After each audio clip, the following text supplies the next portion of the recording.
Qué oportuno. ¿Vale? Qué oportuno, apenas empieza y... Sí, ¿no? Bueno, pero no nos dejó platicar hace rato. Y vimos otro concepto importante que se llama presión parcial, ¿sí? ¿Y de cuánto es la presión parcial de oxígeno? De 159 milímetros de mercurio. Vimos que dependiendo de la altura lo que se modifica es la presión parcial, pero que la PO2 es constante, ¿sí? Muy bien. Vamos a ver el segundo componente, que sería las vías respiratorias. Si ustedes recuerdan, ustedes sí separé por componentes, cómo será vías respiratorias, bombas torácicas, sistema nervioso central. El segundo componente sería las vías respiratorias. Ya tenemos lo que va a entrar, lo que va a hacer el intercambio de una mezcla de gases que está en forma externa, sin que se la haga atmosférico. ¿A dónde va a entrar? Pues obviamente a las vías respiratorias. Estas vías respiratorias se van a dividir en vías respiratorias superiores y en vías respiratorias inferiores. Este aire atmosférico, cuando entra, ¿por dónde va a entrar? Por la boca. La nariz. Bueno, está como que muy bien. Entonces, ¿qué es lo que va a pasar? Pues bueno, ahora va a entrar el aire a las narices y va a hacer en lo que son las vías respiratorias superiores, ¿sí? ¿Qué característica tenemos en la nariz? En la nariz tenemos aquí una serie de estructuras. ¿Cómo se llaman esas estructuras? No, en la nariz. Aquí adentro. Vibrisas, las narinas son los orificios, las vibrisas son los folículos pilosos que existen ahí, y obviamente los pelos que están ahí, y luego aparte ahí tenemos la cavidad nasal, pero en la cavidad nasal va a estar dividida por quién, por el tabique, y vamos a tener unas estructuras ahí que se llaman ¿qué? Cornetes. Los cornetes, exactamente. ¿Qué función van a tener las cornetes? Cambiar la dirección del flujo del aire. Cuando nosotros inspiramos, el aire lo hacemos chocar contra los cornetes. Entonces el aire hace que rebote en todas direcciones. ¿Para qué va a rebotar? Para que se caliente. ¿Mande? Para cambiar la temperatura, ¿para qué más? Para limpiarlo. ¿Mande? Para limpiarlo, ¿para qué más? Para humedecerlo. ¿Para qué más? Para que entre más espacio. ¿Qué otra función tiene la nariz? ¿Eh? Atrapar microorganismos, sí, pero estamos viendo eso desde el punto de vista respiratorio. Pero ¿qué otra función tiene la nariz? Aparte del piercing. ¿Mande? Exactamente, lo que es la olfacción, ¿sí? Entonces, ¿qué es lo que hace cuando choca aquí el aire? ¿Qué es lo que hace? Lo hace chocar sobre la mucosa respiratoria. La mucosa respiratoria, ¿dónde va a estar? Va a estar en el techo de las narinas, ¿sí? Entonces ahí tenemos los cilios y la mucosa respiratoria.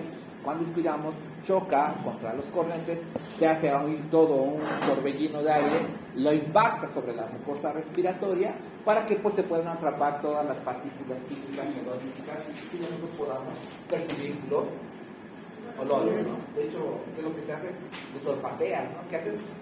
Inspiras, ¿no? Sí, simplemente estás metiendo, pues, obviamente, esas partículas químicas para que puedan ser captadas. Ok, bueno, desde el punto de vista respiratorio, ya habíamos dicho, ¿qué es lo que va a hacer?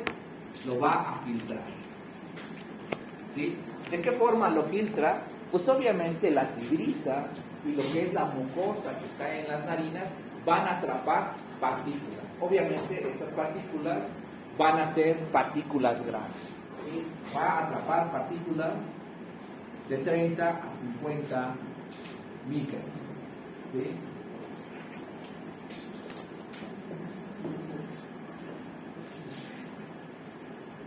De 30 a 50, son partículas grandes, ¿sí? Las atrapa el moco, las atrapan las vibrisas. Después, ¿qué es lo que hace? También lo calienta. ¿A qué temperatura más o menos lo tiene que aceptar? A acercar a los 37 grados centígrados, es decir, a la temperatura más cercana a la del cuerpo humano. ¿Sí? 37. Y también lo humidifica. ¿Y qué es humidificar?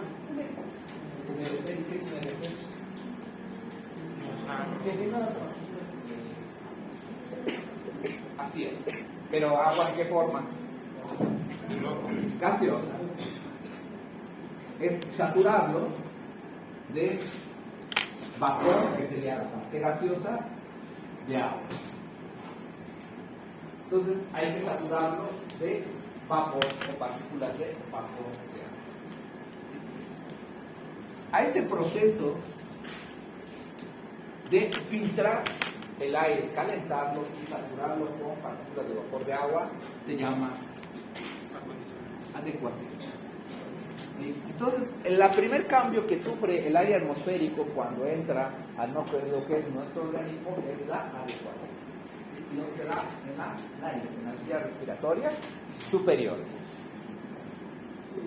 ¿Sí? Muy bien. Recuerden que habíamos visto que teníamos el aire atmosférico y que tenemos una presión atmosférica ¿de cuánto? ¿De cuánto era la presión atmosférica?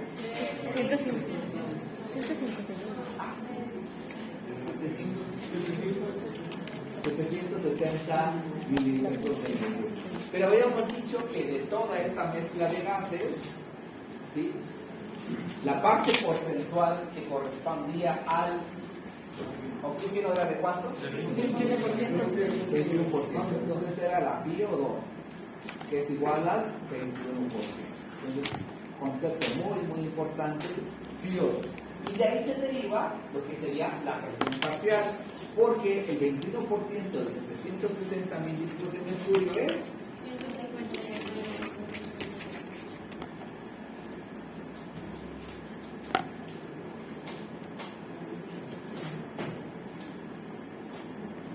159 milímetros de mercurio. También es muy importante. ¿Sale? Entonces eso se llama fracción inspirada de oxígeno, presión parcial de oxígeno. Pero esta presión parcial de oxígeno, esta mezcla de gases, una vez que se adecua, es decir, que la estamos inspirando, la estamos modificando, porque la estamos saturando de vapor de agua. Entonces ya estamos ahí agregando vapor de agua, que también es un gas. Y entonces ahora este gas, el vapor de agua, va a desplazar un poco al resto de los gases. Es decir, que ahora la presión que ejerce el vapor de agua también va a tener un papel protagónico. Bueno, no papel protagónico, pero se tiene que hacer evidente. ¿Sí? La presión del vapor de agua va a depender de la temperatura. ¿Sí? Entonces, la presión del vapor de agua a 37 grados centígrados es de 47 milímetros de mercurio. Y esta tendremos que agregarla a la presión total. ¿Sí? ¿Qué quiere decir?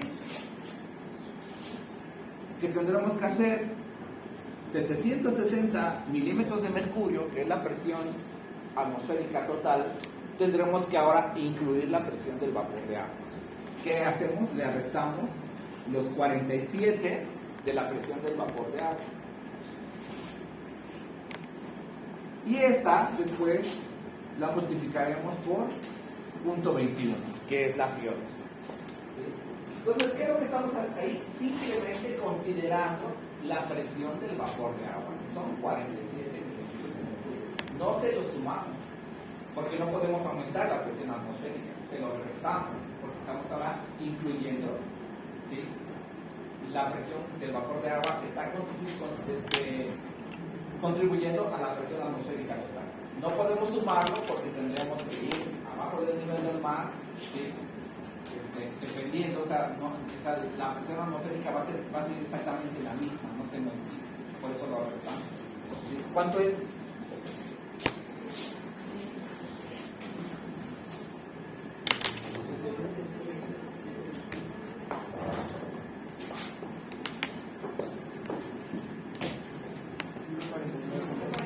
$149, ¿sale? Entonces son 149 milímetros de mercurio.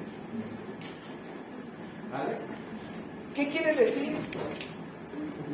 Que la presión parcial de oxígeno a nivel atmosférico es de 159 milímetros de mercurio. Pero una vez que nosotros inspiramos, y lo modificamos, ahora baja la presión parcial del oxígeno. ¿Va a bajar a cuánto? A 149 milímetros de mercurio.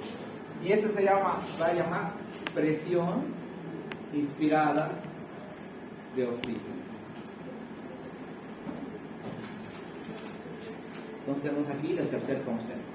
Filo 2, presión parcial de oxígeno y presión inspirada de oxígeno. Como su nombre lo dice, presión inspirada es la presión del oxígeno al momento de la inspiración o después de que nosotros lo inspiramos.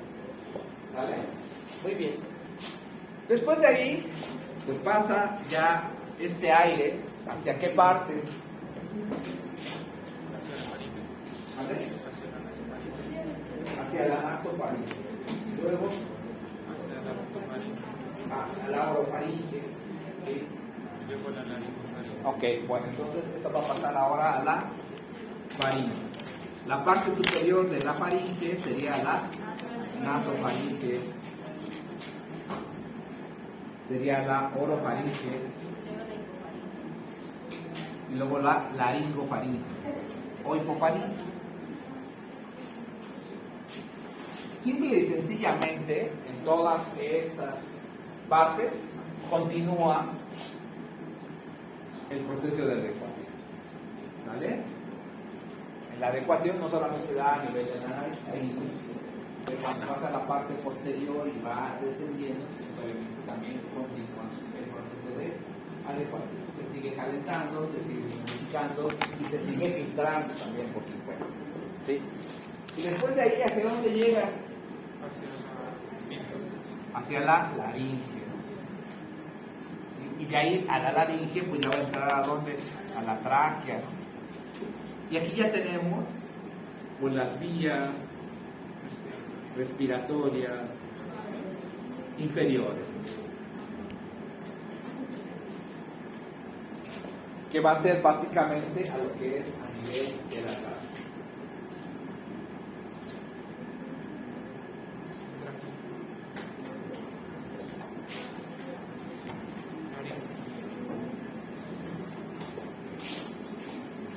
Aquí habíamos dicho que continúa la adecuación. Y aquí en esta parte ya vamos a tener partículas más pequeñas, ¿sí? Que se van quedando ya pegadas, ¿no? Partículas que van a ser, también aquí hay más filtración. Y como vayamos bajando, pues obviamente se van infiltrando todavía partículas mucho más pequeñas. Bueno, llegamos a las vías respiratorias inferiores. De las vías respiratorias inferiores vamos a tener, aquí tenemos aquí.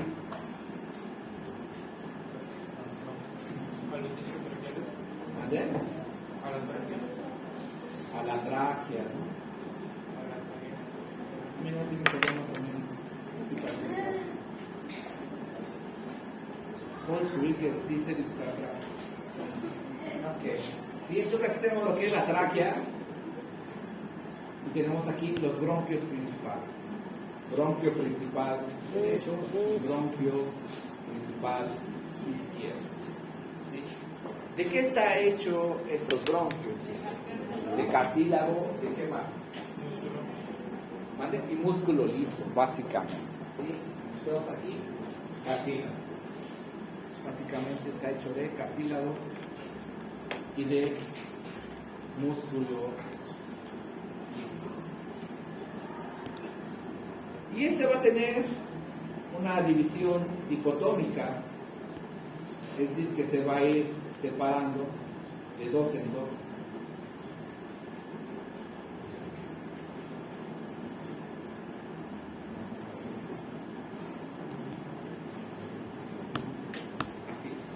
Se va separando dos, luego dos y luego dos. ¿Sí? Y como se va separando, se va ramificando. Y vamos a tener lo que es el árbol bronquial. ¿Cuántas veces se divide el árbol bronquial?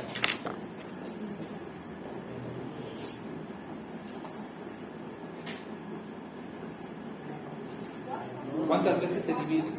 Aquí ya se dividió una vez. Bronquio derecho, bronquio izquierdo. Luego después se vuelve aquí a dividir. Aquí van 2, aquí de 2 se vuelve a dividir 3, aquí otra vez se vuelve a dividir, van 4. Y así los demás. ¿Sí? ¿Cuántas veces se divide? No.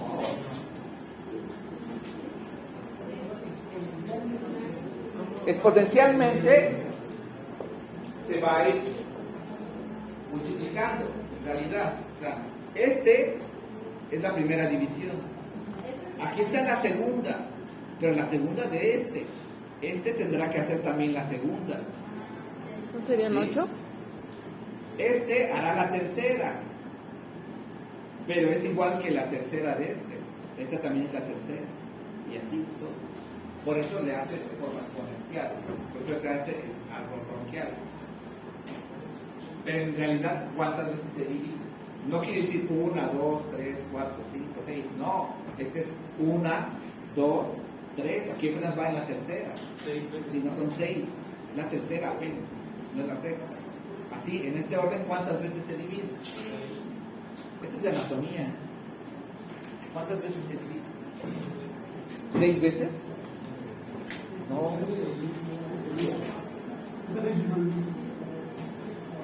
¿Cuántas veces se divide?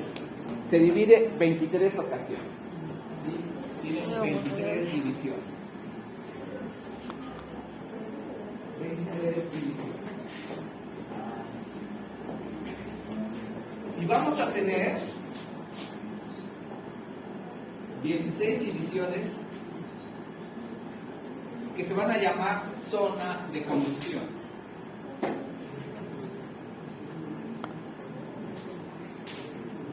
Y las últimas 7 divisiones, zona de ¿cómo se llama? Transición e intercambio. 16 divisiones.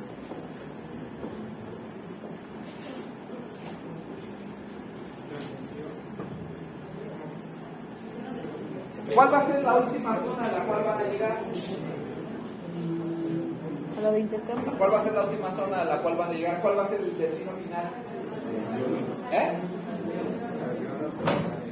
¿A los qué? A los alveolos. ¿Sí? Aquí va a llegar a los alveolos. Ya la última, aquí ya no se divide, ya llegó hasta aquí. ¿Sale? En los alveolos, ¿sí? Es donde se da la zona de intercambio. ¿Me dan permiso? Donde hay... Espérate.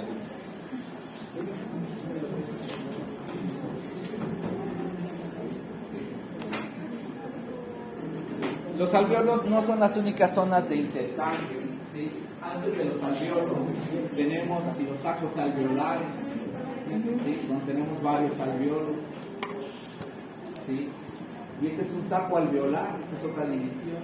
Y antes de eso tenemos los bronquiolos respiratorios. ¿Sí?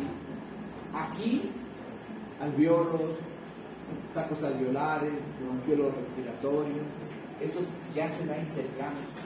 No de la misma intensidad o de la misma forma que en los alveolos, pero ya en esas divisiones previas a los alveolos ya hay intercambio parcial.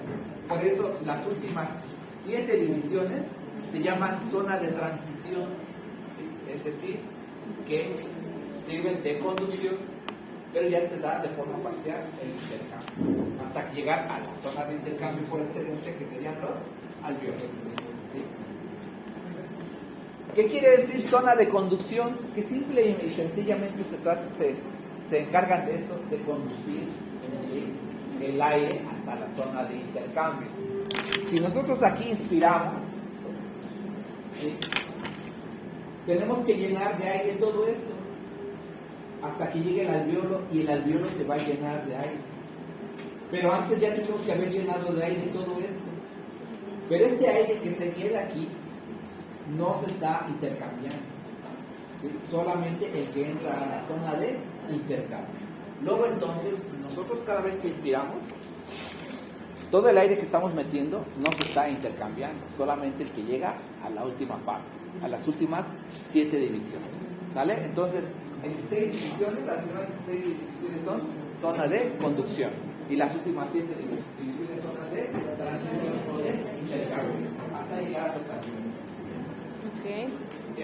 La hematosis es el intercambio. ¿Sí? ¿Qué quiere decir? Que estas últimas 7 divisiones ya hacen hematosis. ¿Vale? Muy bien. Ok, algo importante es que ¿de qué está recubierto de forma interna las vías respiratorias? ¿Epitelio? ¿Qué? ¿Mande? Ya, yo necesito todo. Hacen una atlas, colorean y hacen muchas cosas. Hacia la luz. ¿Eh? Hacia la luz. ¿Eh? Hacia la luz. Hacia la luz, sí.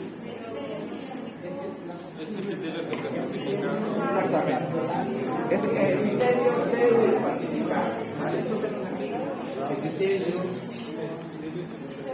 pseudo estratificado. ¿Y qué más tiene? Ciliado. Con células caliciformes. Ciliado. ¿Y tiene células? ¿Células qué? Caliciformes. ¿Y qué producen las células caliciformes? ¿Eh? Moco, ¿sí? Entonces produce moco. ¿Para qué produce moco? ¿Para qué? Lubricar Para lubricar Para el aire. el epitelio, porque Para atrapar. Por alguna Para bacteria. atrapar partículas, para seguir filtrando, ¿no? ¿Sí? Aquí, ¿qué es lo que hace? Filtra. O ahora, obviamente, partículas no tan grandes, ya son partículas de 8 a 10 micras. ¿Sale? Las que lograron pasar las vías respiratorias superiores, aquí en las vías respiratorias inferiores, sí quedan atacadas. ¿Y qué es lo que hacen los cilios? Moverla. Mueren. Barren el moco cuando ya está. Barren el moco hacia la parte superior. Superior. ¿De acuerdo? Entonces, estos cilios, este moco más los cilios hacen una escalera mucociliar. Escalera mucociliar que simplemente van subiendo todas las partículas hacia la parte superior. ¿Sí? Esta escalera mucociliar aquí está, tiene una velocidad de 16 milímetros por minuto. 16 milímetros por minuto es la escalera mucociliar.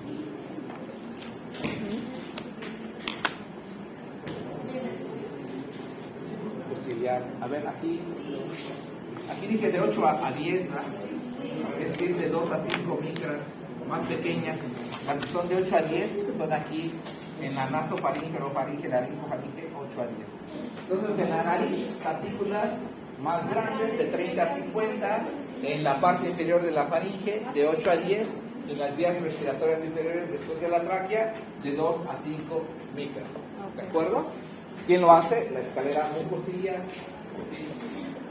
Que hace que tenga movimiento de los cilios. ¿Sí? Los cilios van a tener movimiento y este movimiento es de 2 a 5 Hz.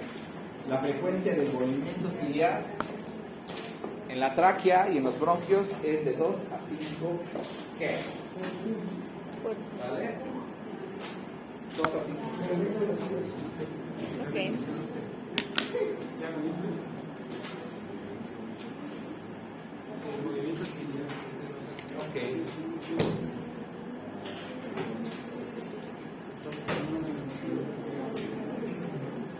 Y aquí va a pasar algo muy parecido, ¿sí?, a lo que pasa en el sistema vascular.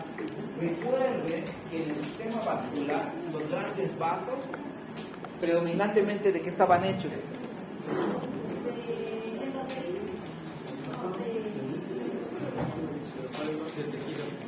De tejido conectivo. Dijimos que eran vasos de capacitancia, de presión. Conforme se iban haciendo más pequeños, ¿qué es lo que predominaba porcentualmente? Músculo liso. ¿Sí? Aquí pasa exactamente lo mismo. ¿Qué es lo que va a haber más en la tráquea? Cartílago. ¿Va a tener músculo liso? Sí, pero en pequeña cantidad. ¿Qué va a pasar con el bronquio principal derecho y el bronquio principal izquierdo? Que va a aumentar la cantidad porcentual de músculo. Cuando llegue a la tercera, a la segunda división, los otros bronquios secundarios van a tener todavía mayor cantidad de músculo, ¿sí? Así, hasta que llegue, ¿hasta dónde? Hasta los bronquiolos, ¿sí? Va a llegar hasta los bronquiolos. Y los bronquiolos, ¿sí?, van a tener mayor cantidad de músculo porcentualmente hablando que cartílago o tejido conectivo. Quiere decir que sería el equivalente aquí a las arteriolas. Aquí, en las vías respiratorias, la función que hacen las arteriolas la hacen los bronquiolos. ¿Qué quiere decir? Que tienen mayor cantidad porcentual de músculo liso. Y esa mayor cantidad porcentual de músculo liso, ¿qué capacidad, qué característica les va a dar? Exactamente, que haga. Sí, pero ahora, ¿cómo le vas a llamar? Si en un vaso se llama vasodilatación y vasoconstricción, sería aquí broncoconstricción y broncodilatación, ¿sí? Entonces, cuando en las vías respiratorias también tenemos resistencia. ¿Pero cuál es el principal punto de resistencia de las vías respiratorias? Los bronquiolos. El principal punto de resistencia de las vías respiratorias inferiores es los bronquiolos, ¿sí? Porque tienen mayor cantidad de músculo liso y lo que tiene la mayor capacidad de broncodilatación o broncoconstricción, ¿sale? En realidad, todas las vías respiratorias hacen esto, ¿sí? Todas las vías respiratorias se abren, se cierran, se abren, se cierran. Eso se llama reactividad bronquial. Incluso cuando nosotros inspiramos, nuestras vías respiratorias se abren tantito. Cuando nosotros expiramos, nuestras vías respiratorias se cierran un poquito por la acción del músculo liso, que se llama reactividad bronquial. Seguramente han escuchado que de repente dice, ah, caray, este niño tiene hiperreactividad bronquial, ¿sí? ¿Qué quiere decir? Que esa reactividad normal está aumentada. Entonces hace broncoconstricción, ¿sí? Y así a los primeros ataques de asma, generalmente les solemos llamar hiperreactividad bronquial. ¿Vale? Bueno, ¿hasta ahí alguna pregunta? Es por eso que luego ocultan por acá la zona. Ah, sí, tenemos que auscultar. Bueno, vamos a hablar un poco de eso más adelante. ¿Vale? Muy bien, a qué le dejamos. Nos vemos. Gracias. Este, Ahorita ¿no pueden borramos, borrar? sí.